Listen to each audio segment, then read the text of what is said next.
Assalamualaikum warahmatullahi wabarakatuh. Selamat malam Sobat Kepo. Alhamdulillah kita kembali lagi di Ngobrol bareng Gus Miftah Los Rarewel.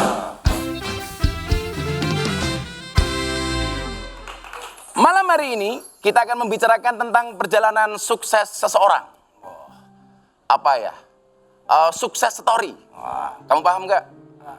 Kenapa kita bicarakan kesuksesan? Karena sukses itu melalui banyak proses, bukan melalui banyak protes. Nanti Sobat Kepo bisa belajar nih dari cerita kesuksesan bintang tamu kita malam hari ini. Yang jelas kalian anak muda itu harus banyak karya, jangan banyak gaya. Nah, malam ini kita akan belajar tentang sukses story dalam kehidupan. Rezeki, jodoh, takdir adalah kuasa dari Allah Subhanahu wa Ta'ala. Namun kita sebagai manusia tidak bisa mengharapkannya saja tanpa adanya usaha dari kita sendiri untuk menjemput titipan Allah Subhanahu wa Ta'ala. Kan ada kalanya tuh, kerja nggak mau, ya kan? Usaha nggak mau, bisnis nggak mau, dagang nggak mau, jualan nggak mau, pekerjaannya tidur, begitu bangun bikin status WA, akan indah pada waktunya.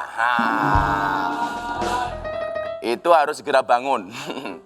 Berarti mimpinya buruk. Nah, yang akan kita undang malam hari ini adalah seorang pemimpin besar yang banyak merubah bangsa ini. Maka kita mulai dengan tausiah soal sosok kepemimpinan di dalam Islam. Imam Al-Ghazali pernah berkata, fasadul ra'iyah, atau dalam kalimat lain disebutkan fasadul bilad bi fasadil umara, wa fasadul umara bi fasadil ulama, wa fasadul ulama bi hubbil mal wal jah. Imam Al-Ghazali mengatakan, rusaknya rakyat atau rusaknya negara sebab rusaknya pemimpin. Jadi kalau negaranya rusak, ya berarti pemimpinnya rusak. Maka saya dulu pernah pengajian di sebuah daerah, jalannya rusak nih. Dijemput, pakai mobil. Jalannya rusak banget. Sopirnya bilang sama saya, Kiai, kenapa mas? Ini jalannya rusak, ini gara-gara sopir-sopir truk itu bawa truk gandengan. Sehingga muatannya banyak, jalannya rusak. Saya bilang, kamu salah. Yang rusak ini bukan truk, bukan mobil tronton. Tapi yang rusak ini adalah mobil mewah. Yang rusak jalan mobil mewah, iya hubungannya apa Kiai? Jelas. Kenapa? Karena uang yang seharusnya untuk membangun jalan malah dikorupsi untuk beli mobil mewah lah. Makanya rusak jalannya. Lah, kenapa pemimpinnya rusak? Rusaknya pemimpin sebabnya adalah rusaknya para ulama. Kenapa? Karena ulamanya tidak memberikan nasihat yang benar kepada para pemimpin.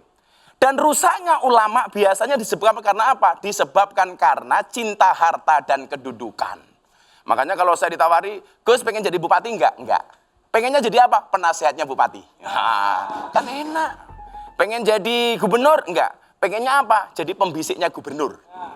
Bahaya itu. Jadi rusaknya pemimpin itu karena rusaknya ulama. Rusaknya ulama karena ulamanya cinta dunia. Maka kita belajar dari konsep kepemimpinan Semar. Semar itu kalau kita lihat Sobat Kepo, tangannya ada dua. Yang pertama ke atas begini. Ini adalah hablum minallah. Masuknya nafas diniati taubat dan taat hanya kepada Allah. Jadi seorang pemimpin begitu dia ditunjuk sebagai pemimpin, dia mengatakan innalillahi wa inna ilaihi raji'un. Saya jadi pemimpin atas izin Allah, memimpin diawasi oleh Allah, dan semua saya pertanggungjawabkan langsung kepada Allah. Jadi tangannya Semar begini.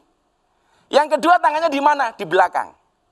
Arahnya ke atas apa ke bawah? Ternyata ke bawah begini. Kalau ini adalah hablum minallah, ini adalah hablum minannas. Artinya apa? Keluarnya nafas diniati. Jiwa dan raga bermanfaat bagi orang lain, minimal tidak merugikan orang lain. Maka kalau ada rakyat minta bantu ke kantor, tolong katakan, ada yang bisa dibantu. Jangan malah dibalik, ada yang bisa dibagi. Lah, itu bahaya.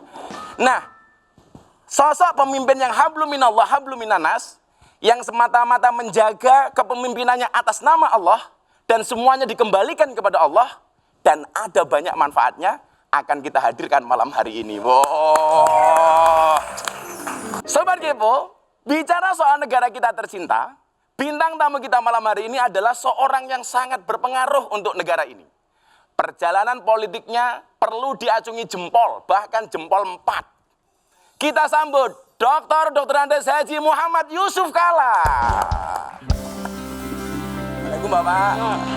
Matur nuwun. Aduh. Dulu kita cuma bisa lihat di TV ya. Sekarang kita bisa lihat langsung. Oke. Bapak sehat, Bapak? Sehat, alhamdulillah. Alhamdulillah. Ini musim kayak gini, pandemi belum berakhir.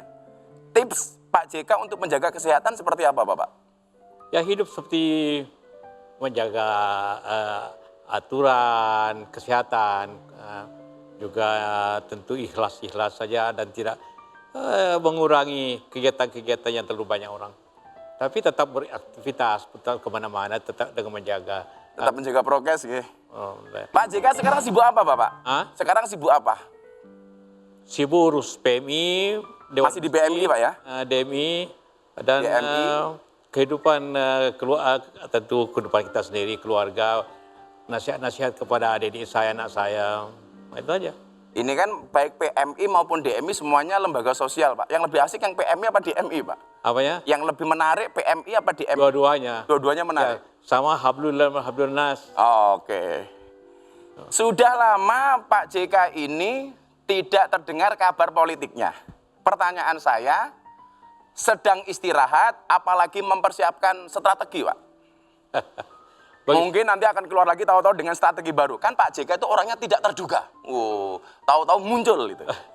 Saya kira cukup lah. Saya sudah wapres 2 kali, umur sudah 79 tahun, cukuplah di politik. Jadi sudah tidak berpolitik lagi, Pak, ya? Ya.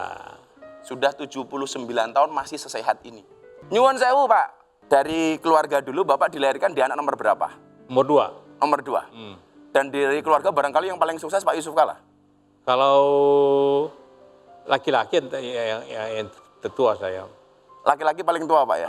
Kakak saya perempuan.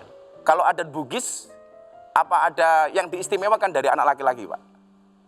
Ya sama dengan saya kira di Jawa, di mana kita laki-laki tentu mempunyai peran yang tanggung jawab lebih banyak. Gitu. Kalau melihat kesuksesan seorang Muhammad Yusuf Kalla, saya jadi penasaran. Dulu masa kecil Pak JK seperti apa sih? Seperti masyarakat biasa, keluarga biasa, tinggal di kampung, di Bone sana. Di Bone? Ya nanti SMP baru pindah ke Makassar. Hobi Pak JK waktu kecil apa, Pak? Hah? Hobi waktu kecil? Hobi? Saya merasa hobi biasa bermain. Kayak anak-anak biasa. Ataupun waktu remaja, ya hobi saya aktif di sekolah. Ya dengan teman-teman. Ternyata masa kecilnya sama dengan saya ya. Tapi nasibnya beda. Nah, sekarang kan Pak JK ini sebelum sukses menjadi seorang wakil presiden, itu kan juga sukses menjadi seorang pebisnis. Awal mulai bisnis, Pak? Saya melanjutkan usaha orang tua saya. Oke. Jadi saya ini generasi kedua dari usaha PT Haji Kalla. PT Haji Kalla. Dan perusahaan-perusahaan lainnya. Generasi kedua. Jadi saya melanjutkan usaha walaupun usaha waktu itu krisis tahun 66. Usaha mundur. Nanti setelah itu kita perbaiki, maju lagi. Artinya dulu bisnis dulu baru politik ya? Ya. Lebih menarik mana, Pak? Saya kira yang paling menarik ialah bisnis. Karena kita tidak bisa berpolitik dengan baik tanpa background kemampuan. Kalau kita tidak punya dasar modal berpolitik juga susah kita. Oke. Artinya memang politik di Indonesia menuntut orang untuk orang punya uang dulu, Pak ya? Artinya punya modal dulu. Ya, politik harus punya modal juga kan. Nah, modalnya dari mana? Kalau saya, itu modalnya dari usaha. Tapi kemudian berproses terus, politiknya berjalan sendiri. Nah, semua kumpul. Nah, seperti itu. Ini yang sering saya penasaran, Pak. Sebenarnya kalau ngomong bulian fitnah, lebih banyak bulian di dunia usaha apa di dunia politik? Bulian, cacian, makian dari masyarakat. Oh, saya kira tergantung orangnya juga. Kalau pengusaha itu dekat dengan masyarakat, bayar pajak, bayar zakat dengan baik, membantu masyarakat, itu tidak akan dibully. Begitu juga politik. Kalau berpolitik dengan santun, dengan baik, dan mengayomi masyarakat, membantu masyarakat, itu pasti tidak dibully. Tapi kalau sebaliknya, wah berpolitik sudah tinggi pangkat, tinggi jabatan, tapi tidak melupakan rakyatnya, tidak memberikan bantuan kalau dibutuhkan, tidak mengusahakan pemerintah membantu, itu akan pasti dibully oleh masyarakat. Dibully masyarakat. Nah, pertanyaan terakhir sebelum kita break, Pak. Itu kan sekarang banyak anak itu menjadi korban keinginan orang tua tuh. Dulu Pak Yusuf Kalla ketika jadi pebisnis dan pengusaha, itu atas keinginan sendiri atau karena keinginan orang tua? Keinginan sendiri. Oh, keinginan sendiri. Saya diajak waktu itu kerja di pemerintah, tapi saya pikir kalau kerja di pemerintah, siapa melanjutkan usaha keluarga? Karena itu saya minta jabatan tinggi waktu zaman itu gampang waktu itu. Oke. Saya tidak mau.